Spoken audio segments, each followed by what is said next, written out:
Olá, tudo bem? Eu quero chamar a sua atenção porque nós estamos iniciando agora um novo...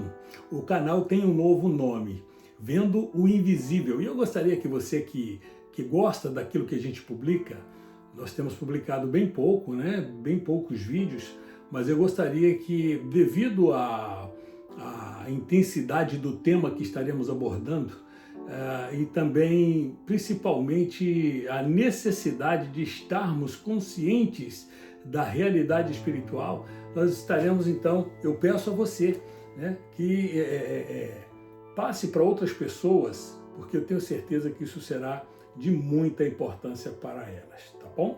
Que você nos ajude aí na divulgação dos conteúdos, a fim de que a gente possa estar instruindo o maior número de pessoas naquilo que realmente importa na vida cristã ou na vida daquele que crê ou professa a sua fé em Jesus.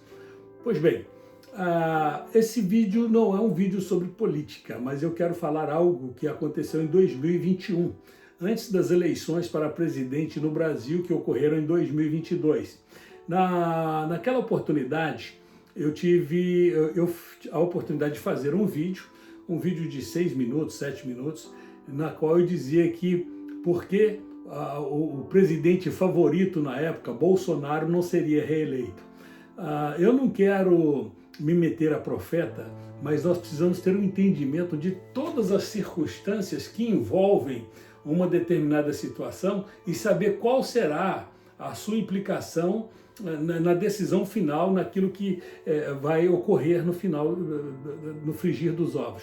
E, consequentemente, eu fiz essa declaração. Algumas pessoas disseram, não, isso não é verdade. O presidente, o atual presidente, ele está muito bem cotado, ele está muito bem avaliado e ele vai ser presidente. Eu falei, não, não vai. E não é porque eu torcia contra, muito pelo contrário, eu torcia e torço para que tudo aquilo que é direito, que é honesto, que é justo, e aqui entra um outro ponto muito importante. Recentemente eu estava lendo um livro, aliás, estou, esse livro de Um Guia Espiritual para a Guerra Espiritual, um guia essencial para a guerra espiritual e os demônios. Esse livro aqui de Ron Phillips. Esse livro está em espanhol, mas ele me chamou a atenção por um detalhe. Preste atenção nisso aqui, porque isso aqui vai ajudar a gente a compreender os assuntos que nós iremos tocar aqui. Se Paulo regressara hoje e visse os trágicos conflitos do nosso mundo, ele seguiria dizendo que a nossa luta não é contra carne e sangue, nem contra um grupo de pessoas ou nações, nem ditadura ou comunismo, como se os interesses da democracia fossem sinônimo da justiça de Deus. Nada é tão simples nem tão inocente.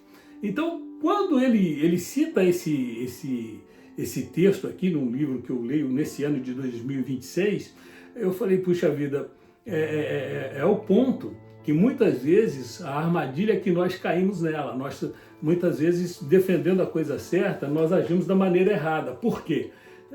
A nossa luta não é contra carne e sangue, não é contra comunismo, socialismo, não é contra Lula, não é contra Bolsonaro ou a favor de Bolsonaro, não é contra um regime comunista socialista e a favor de uma democracia plena. Não é isso que vai resolver o problema do mundo. Nós precisamos estar bem claro isso.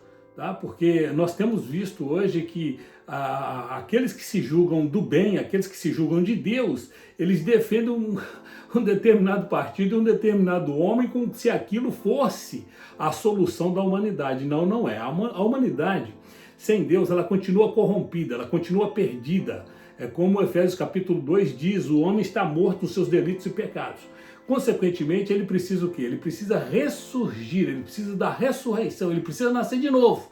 E nascer de novo, só Jesus pode fazer isso. E ele não nasce, né, para crer na direita ou na esquerda. Ele nasce para fazer parte de um novo reino que é superior ao reino que está implantado nesse mundo. E o reino que está implantado nesse mundo é o reino que Satanás ofereceu para Jesus no capítulo 4 de Mateus, quando disse, olha, tudo isso te darei se prostrado me adorares. Eu quero dizer para você que Jesus não se prostrou, Jesus não o adorou, mas muitos o fazem, né? E esses que o fazem estão dispostos a matar para poder manter a sua posição de liderança no mundo. Pois bem, a minha primeira questão para você que crê em Deus, e aqui eu quero te pedir um favor, tá? Por gentileza, nos ajuda a promover esse canal.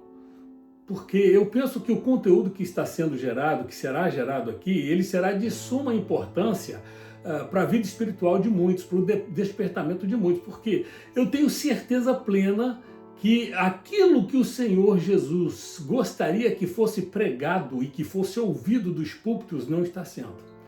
Nós temos muita autoajuda, nós temos muita necessidade, né, urgente para acontecer, mas nada que implique na promoção do reino e no crescimento espiritual. Nada que nos leve a enxergar o mundo espiritual como uma realidade inevitável. Porque, na realidade, o mundo espiritual, ele antecede ao mundo físico que foi criado por Deus e do qual nós fazemos parte. Fazemos parte, estamos aqui, mas daqui nós não somos. A segunda palavra diz que nós somos forasteiros nesse mundo. Pois bem, vamos lá. O que a igreja está ouvindo dos púlpitos? Essa é uma pergunta que eu quero fazer. A outra pergunta, igualmente importante, é: qual foi a última vez que você ouviu sobre carregar a cruz? Sobre o fato de você carregar a cruz? Sobre o fato de você lutar por uma situação que você está vivenciando, ou seja, no casamento, na sua casa ou no trabalho? Qual foi a última vez que te ensinaram a lutar com as armas espirituais para resolver as crises existenciais que nos acometem todos os dias, todas as semanas, todos os meses, todos os anos? Quando foi? Nós precisamos entender isso, porque uma vez que existe um Deus que é espírito, existe um antagônico que nos opõe, que se opõe a nós, que também é espiritual, mas nós temos uma visão meramente carnal, física, baseada nos sentimentos, que alguns dizem que é 5, nos sentidos, né? Alguns dizem que é 5, outros falam que é 7, outros falam que é mais, né? Que é audição, olfato, tato, paladar, visão. Não é isso. A verdade é que isso apenas nos faz relacionar com o mundo, mas o mundo não se resume a isso.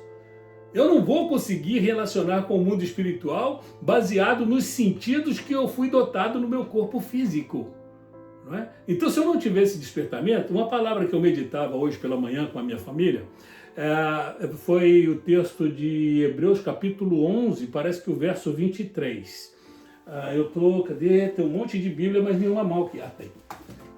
Então vamos ver aqui o que diz esse texto. O que diz esse texto de Hebreus? Preste atenção nisso, que isso é muito importante. Hebreus capítulo 11. Essa Bíblia aqui é uma Bíblia pouco usada, então às vezes é difícil. Mas vamos lá. Falando sobre os heróis da fé, olha só que coisa importante que fala aqui.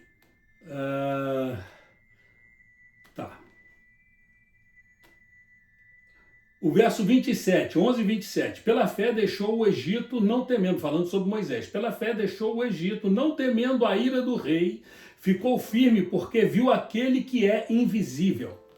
Moisés foi o grande profeta, foi o grande líder, foi o grande homem que Deus utilizou para livrar o povo hebreu da escravidão egípcia. Mas para que isso acontecesse, ele teve que ver o invisível. E isso é loucura para muitas pessoas. Como é que você vai ver? Você só vê pela fé. E a fé é uma convicção em algo que as pessoas estão dispostas a te chamar de louco. E resta saber se você está disposto a aceitar ser chamado de louco. Porque você não vê, eles não veem, mas você diz que vê e tem convicção e prega sobre isso e fala sobre isso, então isso já vai gerar um conflito na maioria das pessoas. Pois bem, Moisés, ele foi tido como aquele que viu o invisível. Será que eu e você conseguimos enxergar o invisível? Então essa é outra pergunta. E eu quero te fazer uma outra pergunta, se é que você quer vencer, ter entendimento sobre as circunstâncias que te rodeiam, sobre aquilo que acontece no seu dia a dia, eu gostaria de fazer uma outra pergunta. Qual é o seu entendimento sobre Efésios 6, 12 a 20, mas eu vou colocar só o 12, que é porque não temos que lutar. Isso é Paulo falando à igreja de Éfeso. Porque não temos que lutar contra carne e sangue, mas sim contra os principados, potestades, contra os príncipes das trevas deste século, contra as hostes espirituais da maldade nos lugares celestiais. O que quer dizer isso? Você já teve um estudo sobre isso na sua igreja? O seu pastor, o seu líder já pegou isso aqui e esmiuçou? Porque, infelizmente, grande parte do que nós vemos, principalmente nas igrejas neopentecostais, é glória a Deus e aleluia sem o menor sentido. Tá? Não é para glorificar a Deus, é para preencher vazio. Porque glória a Deus e aleluia é quando você sente estar sendo cheio da graça pela palavra que lava, que renova, que anima, que estabelece aquilo que está fraco. Então, glória a Deus, ele surge no momento de exaltação do seu espírito em relação ao que Deus está fazendo na sua vida e que está entrando pelos seus ouvidos. Mas tem cultos que se falar assim, o diabo está vencendo, oh, aleluia, glória a Deus, chega a esse absurdo. E puxa vida, eu não, longe de mim querer criticar quem quer que seja, mas eu acho que abrir os olhos e ter consciência do que está ouvindo, do que está fazendo e como está correspondendo, como você corresponde ao que está sendo dito, é de suma importância. É de suma importância. Então, aqui nós estamos vendo que Paulo está dizendo que a nossa luta não é contra seres humanos, não é contra pessoas, não é contra marido, não é contra esposa, não é contra filho, não é contra vizinho, não é contra parente, não é contra pai, não é contra mãe. O que Paulo está dizendo aqui que é contra principados. Que quando você vai para o original grego, principados vem de príncipe, vem de primeiro. Né? Jesus é o primogênito, mas Satanás se julga o primeiro. É tanto que Lúcifer quis assumir uma posição que não lhe cabia e, consequente, mentiu para uma terça parte dos anjos e arrastou esses anjos consigo para a ruína e foram lançados na terra. Então nós precisamos entender isso, ter essa consciência é de suma importância para que a gente possa avançar no entendimento. Então, se ele quis usurpar o lugar de Deus, ele se coloca também como o primeiro. Né? Então, principado contra as potestades. Que são potestades? Vai para o original que você descobre que são poderes, dunamis. São poderes, né, que são a força para se obter ou para se derrubar, ou para se destruir, ou para se construir algo. Né? Então, as potestades são poderes que dominam sobre as pessoas, sobre o mundo, influenciando governos, influenciando líderes de ensino, influenciando sociedades, ditando normas, comportamentos, cultura. Cultura é aquilo que você cultua. A cultura faz parte da história de uma cidade e muitas vezes ela está fundamentada em algo errado, mas se mantém aquilo como cultura. Então a cultura a cultura de Éfeso é adoração à deusa Diana. Então a cultura é nociva e você pode ver que a maioria dos governos ou de países, eles fazem questão de manter a sua cultura, ainda que essa cultura ela se manifeste contra a verdade de Deus. É importante entender isso para que a gente possa ter um mínimo de entendimento sobre para que nós somos chamados. Então, potestades é isso, contra os príncipes das trevas. São os primeiros, aqueles que estão ali na escuridão, te arrastando de alguma forma, tentando influenciar as suas atitudes, a sua vontade, o seu querer. Então, eles são chamados de príncipe das trevas deste século. Ele falou daquele século no qual ele estava vivendo, que era o primeiro século da igreja cristã, mas nós podemos dizer também que eles estão reinando hoje neste século. Porque João fala que muitos anticristos têm saído pelo mundo. E esses anticristos são aqueles que se opõem a tudo que a palavra de Deus ordena, defende e estabelece como sendo o que nós devemos seguir. Casamento, obediência a Deus, sobretudo, né? Obediência a Deus, uma boa convivência com o próximo, amar o próximo como a si mesmo, um relacionamento decente dentro de casa, na educação dos filhos, no respeito ao cônjuge, no respeito à liderança, a liderança política de uma nação, quando esta coaduna com a vontade de Deus, e não quando ela rejeita a vontade de Deus. Você não tem que obedecer esse líder.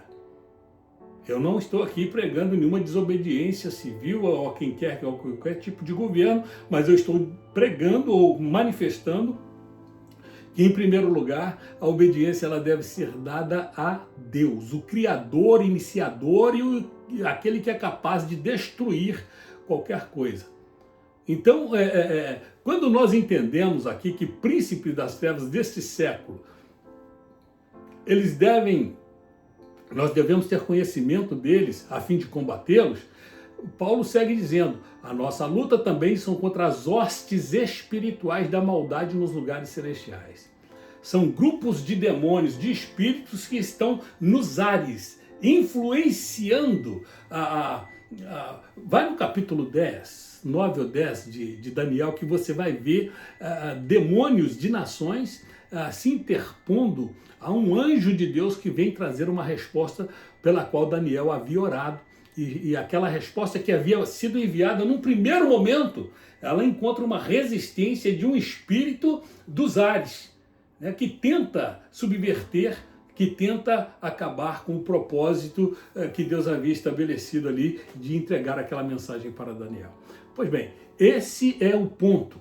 Eu preciso falar mais sobre isso, só que agora eu vou dar uma paradinha e a gente volta numa outra oportunidade. Mais uma coisa eu quero chamar a sua atenção. Seja você, homem ou mulher, conheça contra quem você está lutando e quem é que você em quem você está escudado, quem é que te garante. Tá bom? Fica aí, por gentileza, divulgue isso, nos ajude na promoção desse canal para que a glória de Deus possa ser manifesta na vida de mais pessoas.